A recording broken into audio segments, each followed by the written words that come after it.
Peppers bring color and flavor to the garden and kitchen, thriving when nurtured with natural nutrients. To ensure your pepper plants produce healthy, vibrant fruit, a natural feeding routine is essential. Here's a homemade fertilizer recipe that promotes strong growth and helps keep pests away. Start by grinding 1 tablespoon of rice into a fine powder with a grinder. Pour the rice powder into half a liter of warm water and mix well. Rice is a rich source of potassium and antioxidants that stimulate flowering and improve fruit set.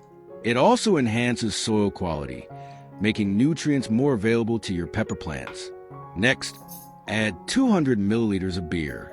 Beer contains sugars and yeast that encourage the growth of beneficial soil microbes.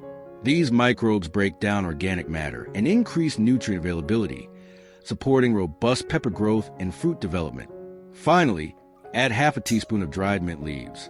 Mint is a natural repellent that wards off aphids, spider mites, and other harmful insects. It also helps prevent fungal infections like powdery mildew, keeping your peppers healthy and productive. Mix all the ingredients thoroughly and let the fertilizer rest for a few hours to activate. Strain the solution and dilute it with 2 liters of water. Water each pepper plant every 15 days, with about 300 milliliters applied at the root zone. If you enjoyed this recipe, please share it with other gardeners to help them grow thriving peppers naturally. Thank you for watching and happy gardening.